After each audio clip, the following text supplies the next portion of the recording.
Welcome back to part 2 of my Stalker ink drawing video. I say that to myself just as much as to you guys because it's been so long since I've made stuff. I was between microphones for a while there, so definitely not going to try and set a habit of waiting this long between parts. In the last video, I sketched up this Stalker character, and I chatted about him and the environment that he lives in and how these little character development details go into and affect the drawing. I also talked about the background and how the choices that I made for the background obfuscated the figure a little bit and shrouded the silhouette. And now, since I'm bringing this into digital and adding some color, I actually have a chance to mitigate this problem.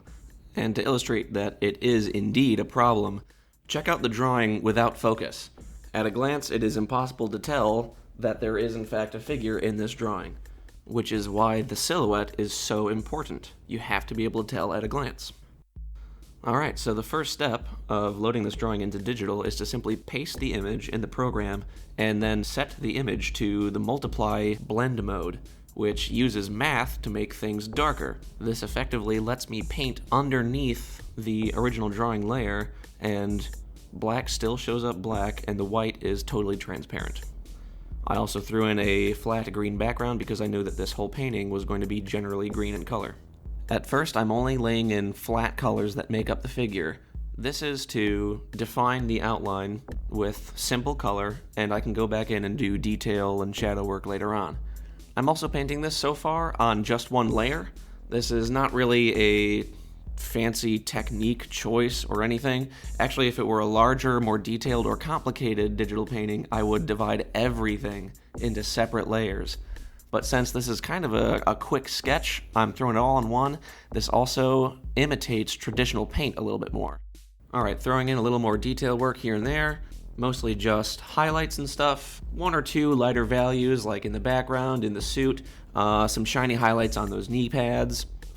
Now, painting the camouflage is where the layers function of digital painting becomes paramount. I'm throwing all of the camouflage elements, all that random noise and color and stuff, onto their own separate layers so that I can erase them away where they go off of the figure, and in this way save myself a whole lot of time and effort.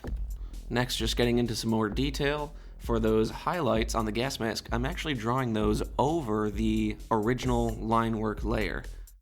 Okay, at about this point, I'm going to enact the secret plan that I have to save the focus of this piece.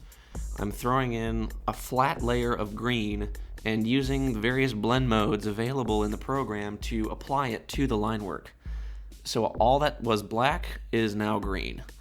And then I'm going to redraw black over the figure, over the focal point, so that that background color gets knocked back and doesn't interfere with the figure's silhouette as much. This also generates atmospheric perspective, which dictates that objects farther away from the eye become lighter in color as they recede. This is true as long as you are painting a scene in which there is an atmosphere.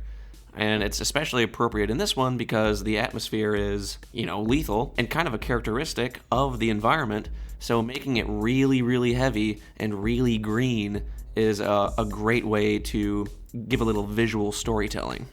I definitely want to give the impression that he's wading through clouds of toxic fog.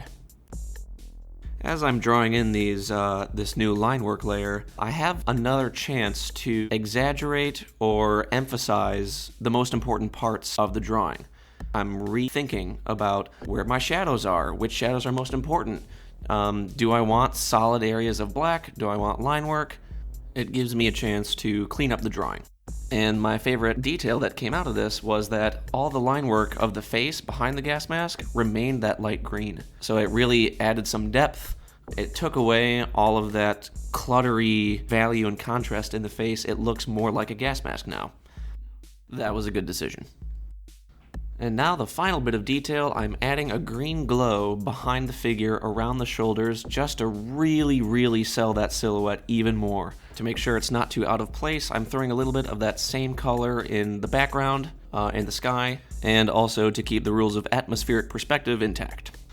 And voila, she is finito. This was a quick little painting, but it was a hell of a lot of fun to do. I hope you guys enjoyed watching as much as I did making it. Feel free to do all the usual YouTube stuff, like, comment, subscribe. start an argument about the technicalities of atmospheric perspective, well, you know the rest. Till next time.